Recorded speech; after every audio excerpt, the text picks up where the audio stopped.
Hello, my name is Lucas, this is a bit of lit, and I'm here to talk about Dry September on the last day of Faulkner in August. This is a short story by William Faulkner.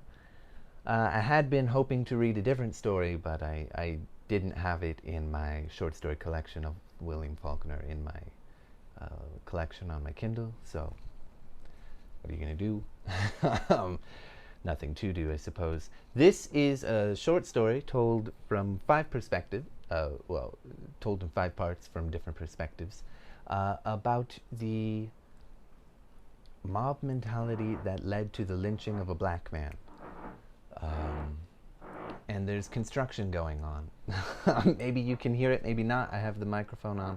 It's not as loud as it was before. Anyway, I think it's an all right story. I like that it's told in different perspectives and we see how different people view things and what their priorities are. I also like how the words are carefully selected to help you feel the heat and the dryness of this place at this time. Certainly not just through the narration and what the characters say, but also through the actions of the characters. They quite literally heat up with the heat, and it's almost, you can feel the oppressiveness of the heat through their oppressive actions toward this black man. As well, on top of the narration talking about the heat and the dry and what the characters say about that as well. So there's that. It doesn't do too much for me. I think I don't know, I think it's just okay. Maybe it's just the content is not something I really want to read. I'm not too sure, but I'd like to point out some things that I think are interesting other than the two things I said. I think the first sentence is a really good sort of microcosm for the story as a whole, its theme, and what goes on. Everything you need to know is in the first sentence, which is cool. Through the bloody September twilight, aftermath of 62 rainless days, it had gone like a fire in dry grass. The rumor, the story, whatever it was.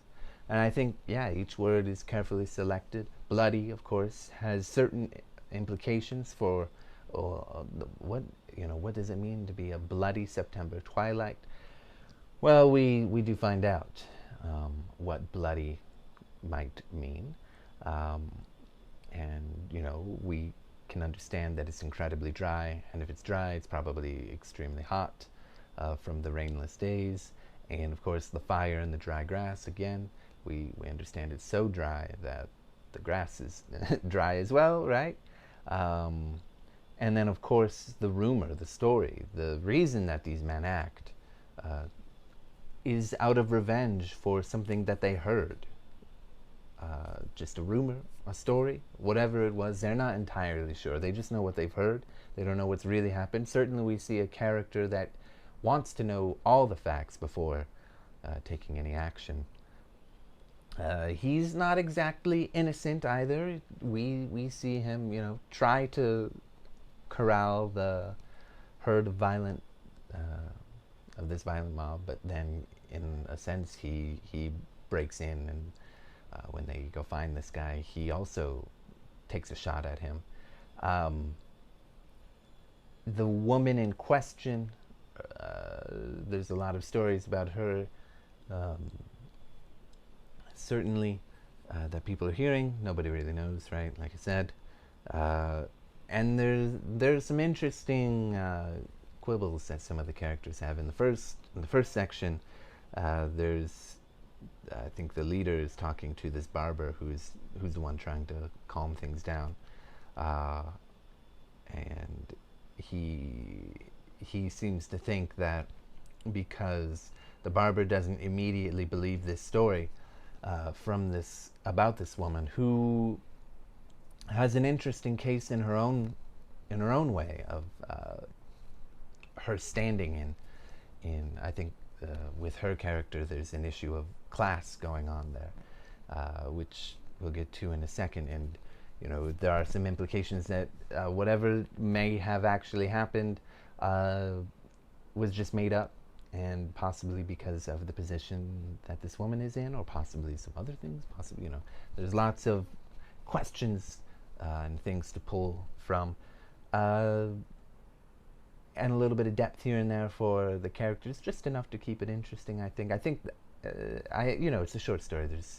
It's going to be quite difficult to, and it's a very short one. It's like 10 pages or so.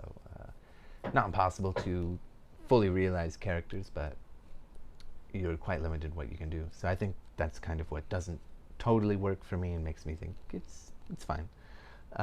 Anyway, the guy says to the barber, "You better go back north where you came from. The South don't want your kind here," because he thinks that this man who doesn't automatically believe the story and wants to know the facts, would rather take the word of a black man, which is not the word he uses, than a white woman. And he just assumes, well, you're not one of us then, which is an even stranger element of oppression, right? I think in this way we can also see that racism and the institution of racism and these kind of things, of course,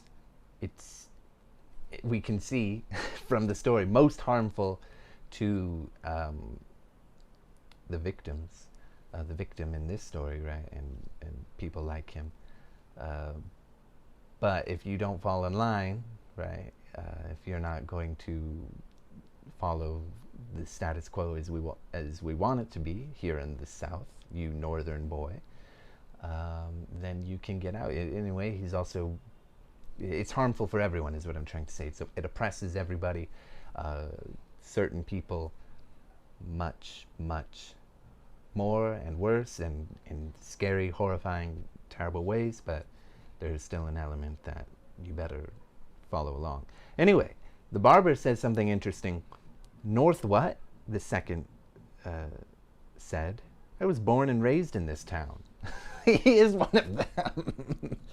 But he's not going to act out immediately. Of course, we see in the next section there some interesting, or in the third section when they get him, and we see the barber trying to calm these guys down and then take shot. And anyway, then we learn a little bit in the second section about the woman who's 38 or 39, as it says.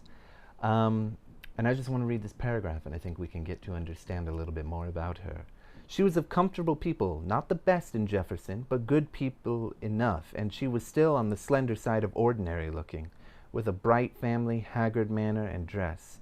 When she was young, she had a slender, nervous body and a sort of hard vivacity which had enabled her for a time to ride upon the crest of the town's social life as exemplified by the high school party and church social period of her contemporaries, while still children enough to be unclass conscious. She was, and then the next paragraph starts with, she was the last to realize that she was losing ground, that those among whom she had been a little brighter and louder flame, then, again, we've got this imagery with heat flame and louder flame than any other, were beginning to learn the pleasure of snobbery male and retaliation female. Okay. Anyway, it seems, as she gets older, oh God, I read this a couple hours ago. She watched the girls with whom she had grown up as they married and got homes and children, but no man ever called on her steadily until the children of the other girls had been calling her auntie for several years. So I think because, for one reason or another, maybe she's just not beautiful enough. She seems like she's perfectly fine looking, but one reason or another, maybe because she's just from a comfortable family, not a southern gentry, well-off family. Maybe she starts falling down the social ladder, and there are some implications with that and the story and that people hear and that kind of thing. And then the third part is the violence, a part of it, the beginning of it at least. And the fourth part is very interesting because the woman, we sort of follow the woman again, and some other characters, and they're asking about the guy the story's about, and then we get this cold-blooded element. They reach the picture show. They're watching a movie, okay? It was like a miniature fairyland with its lighted lobby and colored lithographs of life caught in its terrible and beautiful mutations. Her lips began to tingle. In the dark, when the picture began, it would be all right. The movie is not what the narrator is thinking of course. This whole situation that she's in, that her life is in, that has happened because of this rumor, I assume is what it's talking about. She could hold back the laughing. Oh wait, I started saying that too soon. It would be all right. She could hold back the laughing so it would not waste away so fast and so soon. I guess this moment, maybe now I'm a little confused about what I was trying to say. I think in her mind she's thinking like she's gonna be all right. Like, just get past this. Maybe hold back the laughter to try to hold on to that feeling, I guess. Maybe I did read it, come to that conclusion a little fast. I don't know, but she could hold back the laughing so it would not waste away so fast. And so, yeah, I feel like the feeling that she's got of, okay, everything's going to be okay while I watch this movie or whatever, based on everything that's been going on. It feels really cold-blooded. And then, of course, the last section, John McClendon, who's the head of the guy, comes back. His wife has been waiting for him. He's got his pistol, and he's a mean, nasty guy to his wife. Yeah, he just cleans himself up. And then it ends in silence at night. Bloody September twilight, right? We begin and end with twilight. The dark world seemed to lie stricken beneath the cold moon and the lidless stars. Which I guess the lidless stars would be eyes watching, is my thought. Everybody's watching, but doing nothing, which would be part of, I guess, people watching, in a sense, would be part of the mob, even if they're not the ones acting. That's my guess. When I first read it, that last part, I felt like it was, I got the sense of this, it goes from a very warm and hot story to this cold feeling at the end, with the way he treats his wife. It's coming home at night, even though it's hot, and the way she's holding on to that feeling of it'll be all right, and holding the laughter and this kind of thing. Let me know if I understood the laughter part a little wrong, but it does feel like he's getting at it. It's a cold, cold world. And yeah, I think it's a pretty interesting story. It doesn't, maybe it's just the subject matter, it's too much for me. It just feels okay, but there are some interesting elements to it. But when I first read it, I thought like that last image didn't work for me. Now that I reread it at this moment, I see, actually, I think this is probably what he's going for with lidless, right? Lidless stars. Anyway, that is it for Faulkner in August 2021 for me. I know most people just did Sanctuary, but I thought I'd take it upon myself to try to add to the conversation and go through a few short stories when I had the time.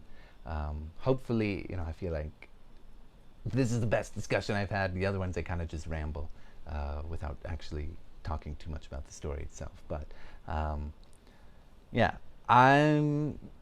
he's an author I have mixed feelings on. I have a lot of positive experiences, a lot of things I do really like about him, and then a lot of things that just don't work for me and then I don't like about him as well. But I saw some of your recommendations in my last video about Faulkner, about Sanctuary, about what to go to next, and I do believe I will go with The Sound and the Fury. Let me know if there's anything I should know beforehand or be prepared for, or you know, what the deal is with that, I will probably get to it not in September, but in August. Not August, oh my God. October. That's it. Thank you. Bye.